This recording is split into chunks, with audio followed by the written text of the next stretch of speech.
High dears, কেমন আছো তোমরা সবাই?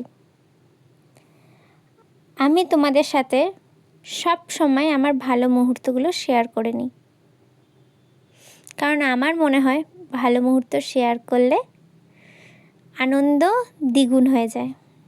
তবে আজকে আমার অনেক অনেক খারাপ অভিজ্ঞতা হয়ে গেছে, সেগুলো আমি তোমাদের সাথে শেয়ার করব। তোমরা দয়া করে আমার ভিডিওটা দেখো, তোমাদের উপকার হবে। যেভাবে আমি ঠকেছি তোমরা ঠকবে না। আমি ছোটোবেলা থেকেই মডেলিং করি।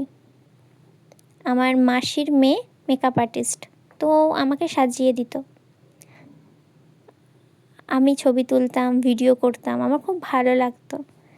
এই প্রফেশনটা খুব ভালো লেগে গেছে। এই চাকচিক্য তো, খুব আলো এই প্রফেশনে, তাই খুব ভালো লেগে গেছে। তো আমি ভেবেছিলাম যে সাইড প্রফেশন হিসেবে আমি মডেলিং করব, আর আমি করতাম। আর তার অভিজ্ঞতাও আমি ভিডিওর মাধ্যমে তোমাদের সাথে শেয়ার করেছি।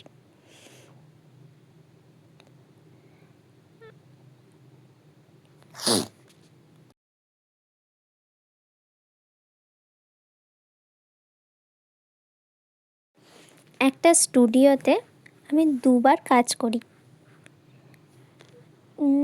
দুবার নয়, তিনবার। দুবার পুরো সেজেছিলাম, আর একবার শুধু হেয়ার স্টাইল হয়েছিল। তো ম্যাডামের সাথে কথা বলেছি তিনবারই।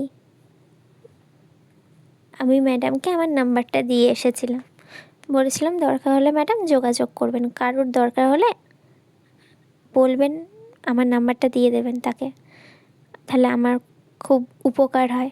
ম্যাডাম বলেছিল ঠিক আছে, ওকে।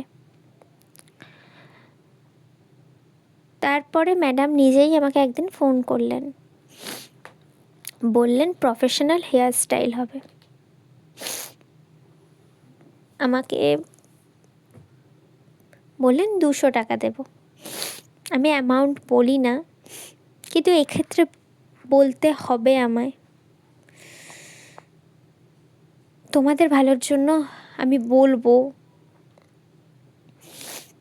এই বলার জন্য যদি ভবিষ্যতে আমার কোনো ক্ষতি হয়, ক্ষতি তো হয়ে গেছে, আবারও যদি হয় তাহলে সেটার সাথে আমি মোকাবিলা করে নেব। কিন্তু আমি এগুলো তোমাদের কাছে লোকাতে চাই না, আমি তোমাদের সবাইকে জানাতে চাই। তোমরা প্লিজ আমার কথাগুলো শুনো।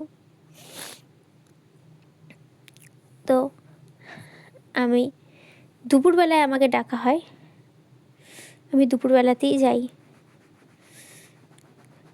অ্যাসিস্ট্যান্ট যাওয়ার সঙ্গে সঙ্গেই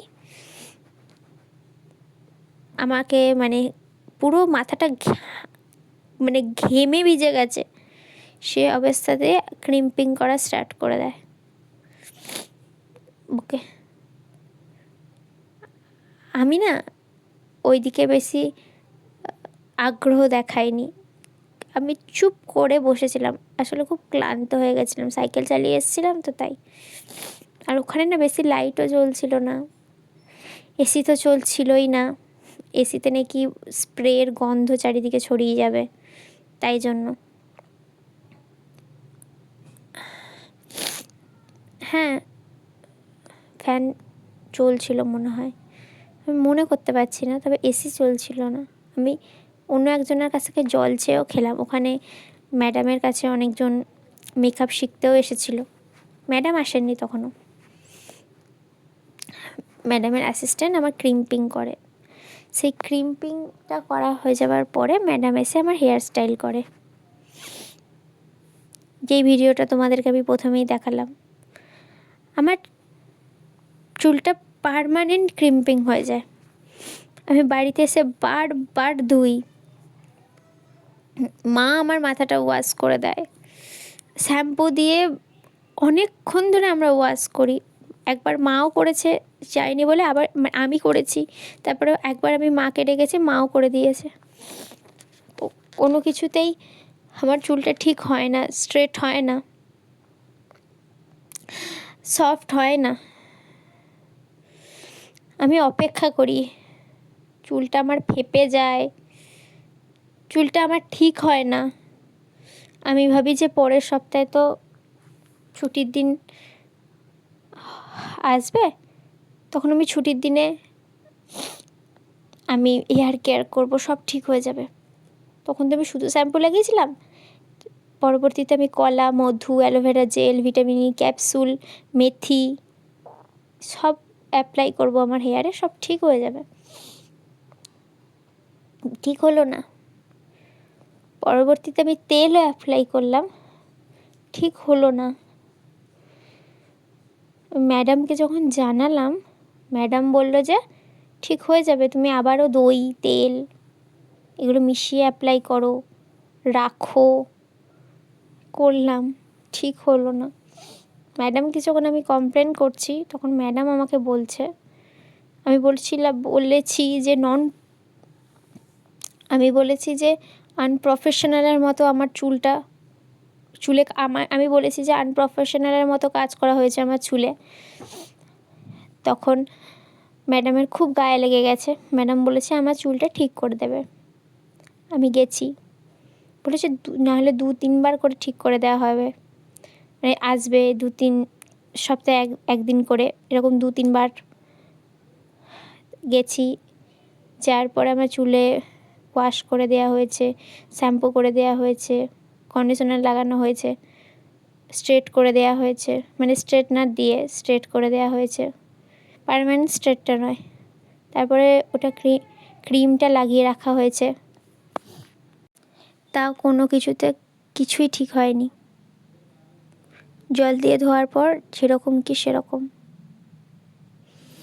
আমি বলছি তো আমার উপর চিৎকার করা হচ্ছে, আমিও চিৎকার করেছি, কিন্তু কোনো কিছুতেই কোনো লাভ হয়নি।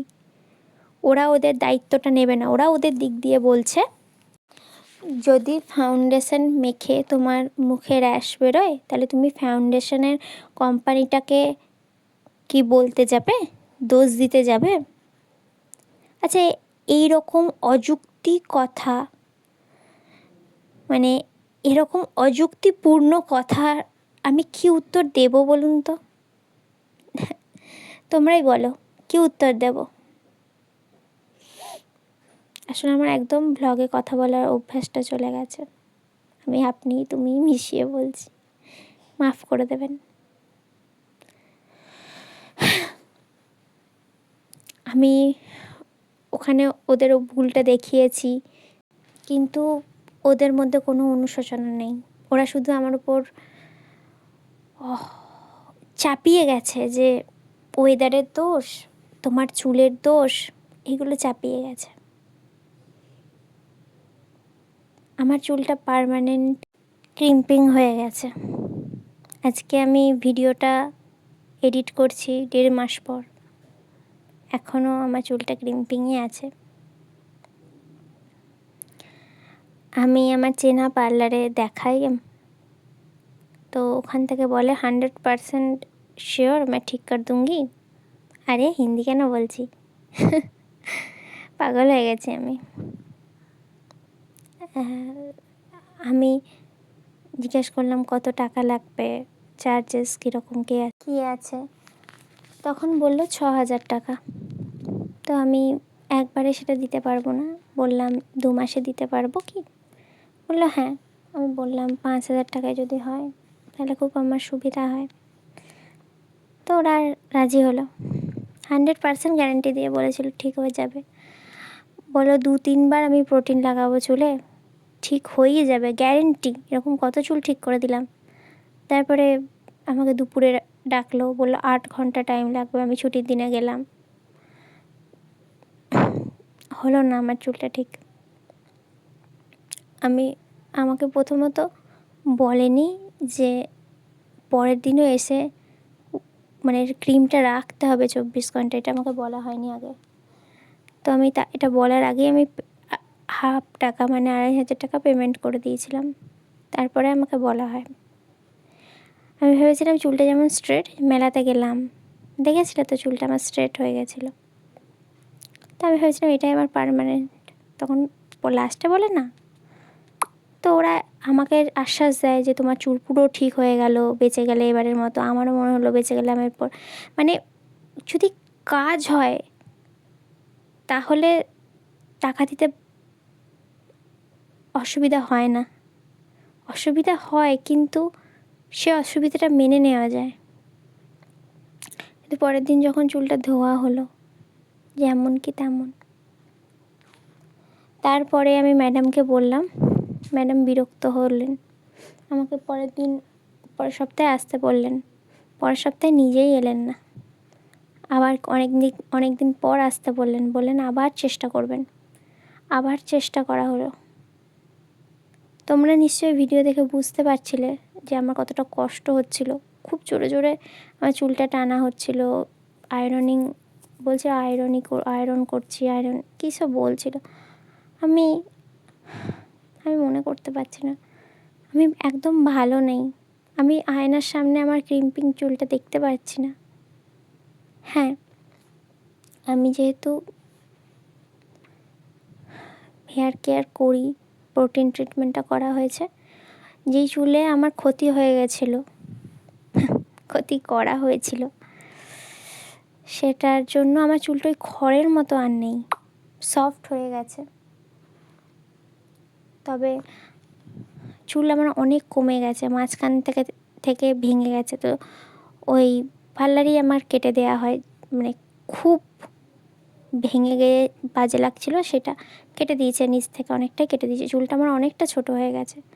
প্লাস আমার মানে কী বলবো, আমার প্রচুর চুল উঠেছে এই ট্রিটমেন্টের জন্য। আমার প্রচুর চুল উঠেছে। এখনও পর্যন্ত আমি যখন কাজ করি, আমি দেখি টেবিলে আমার চুল, আমি গিয়ে ডাস্টবিনে ফেলে আসি।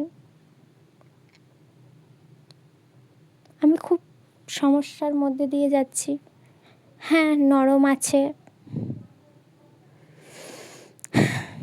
হেয়ার কেয়ার করি তাই আছে। হয়তো হেয়ার কেয়ার বন্ধ করে দিলে সেটাও থাকবে না, আবার হয়তো খড়ের মতোই হয়ে যাবে। আমি জানি না আমার সাথে কী হবে, আমি জানি না। আমি চেষ্টা করব হেয়ার কেয়ারের মধ্যে দিয়ে থাকতে, আর চেষ্টা করব যাতে আমার চুলটা আগের মতো হয়ে যায়। আমি 100% চেষ্টা করেছি, আমি আবারও 100% চেষ্টা করব। তবে তোমাদেরকে বলি,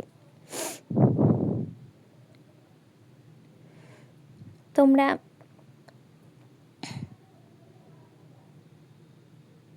আমি যেহেতু সবাইকে গাইড করেছি, সাজেশান দিয়েছি, যতটা যা জানি, আমিও তো এক্সপিরিয়েন্সড নই, তাও একটু আধটু তো এক্সপিরিয়েন্স হয়েছে, সেটা আমি তোমাদের সাথে শেয়ার করেছি। তাই আমি বলছি যে করো না, কাঁদতে হবে। অফিসেও অনেক কথা শুনেছি। সবথেকে বড় কথা, নিজেকে আয়নার সামনে দেখতে খুব অসুবিধা হচ্ছে, আমার খুব কষ্ট হচ্ছে।